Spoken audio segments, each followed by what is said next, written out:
As we've been talking about partial derivatives, we're talking about holding one variable constant so that we can just have one or two variables constant so that we can just have one input variable and create a function of one variable.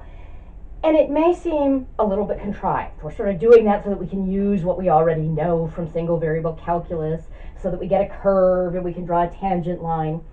But I want to point out that that's actually a very useful technique and skill that's used in the sciences all the time. I've got up on the board the ideal gas law. Some of you are going to be familiar with it, not something you're responsible for in and of itself. The formula would be given. But here, P stands for pressure, T stands for temperature, and V stands for volume. All of these are properties of a gas. K is going to be a constant, and different gases will have different constants, but if I'm studying one particular gas, there will be a constant associated with that gas. Okay. And what scientists have discovered is that the pressure is proportional to the temperature, but inversely proportional to the volume.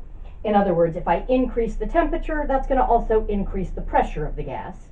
If I increase the volume, the space that the gas has to be gas in, that's going to decrease the pressure, okay?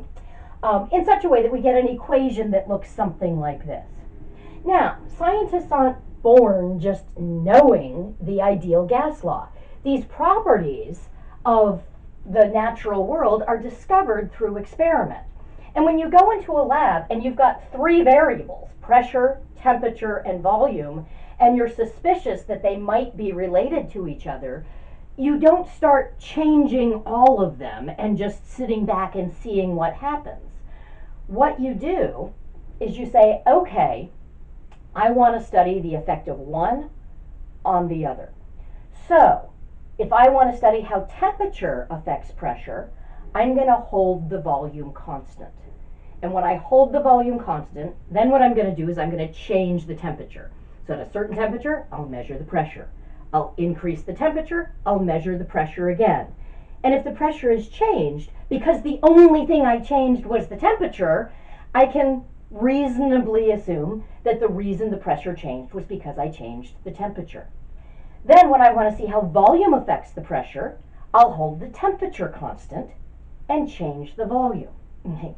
So what we're doing mathematically when we hold all but one of the input variables constant is we're doing what scientists do experimentally.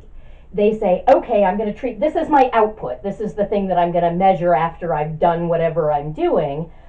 For the input variables, I'm going to control all but one of them so that I can see, changing just this one thing, how does that affect, in this case, the pressure. Okay. And so if I were to take a look at the partial derivative of pressure with respect to temperature, that would be the sort of thing that you would measure in an experiment where you were holding the volume constant. And of course, if the volume is constant, then we've got K is constant, V is constant, and then T is my variable. So I would just get this constant multiple of my variable. The derivative is that constant. Okay. On the other hand, if I took the partial derivative of pressure with respect to volume, I'm just going to make a note that that's the partial with respect to V of. I'm going to rewrite this as KT times V to the negative 1. Okay, so rewrite it as a negative exponent.